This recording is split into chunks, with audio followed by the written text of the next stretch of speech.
May is Military Appreciation Month and Mental Health Awareness Month. Right now, a veteran-run nonprofit is working with businesses as well as organizations across the state to train workers in all industries. We're talking about the DMV, checkout counter, maybe the water department, wherever you come into contact with services. They're training them on how to spot warning signs of someone who might be at risk of suicide, specifically veterans. Definitely a necessary conversation here. According to Florida Department of Health, Hillsborough and Pinellas counties have some of the highest rates of veteran suicide since 2010. 10 Tampa Bay's Hannah Deneen takes us inside the training for the Fire Watch. When you ask the question, it then gives the other person permission to speak about what they want to speak about. Lessons on saving a life. Suicide is a public health crisis, but specifically the veteran suicide epidemic is extremely high. Brianne Brown, program director with the Fire Watch, has been conducting trainings like this. And I'm going to jump right into the military culture education piece. For 3 years now.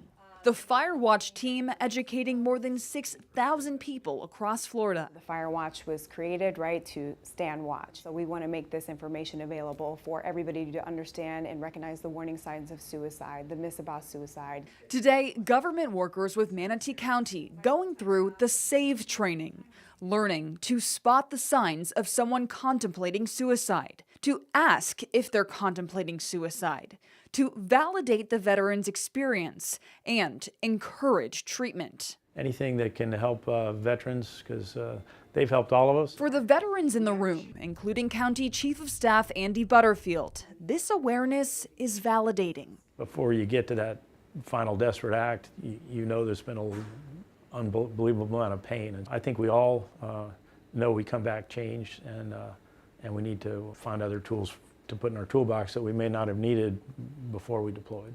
In Bradenton, Hannah Deneen, 10 Tampa Bay. I get this, the Fire Watch team says their training can work to benefit anyone who might be struggling with suicidal thoughts. Got to start the conversation, then move to action. Right. And if you are struggling right now, if you know someone who is struggling right now, 988, you can call that number right now anytime, and there's always help available. I want you to know the Fire Watch training is free, and you can do it for yourself whenever you want. It's online, and for information on how you can get that or get your business trained, head to 10tampabay.com.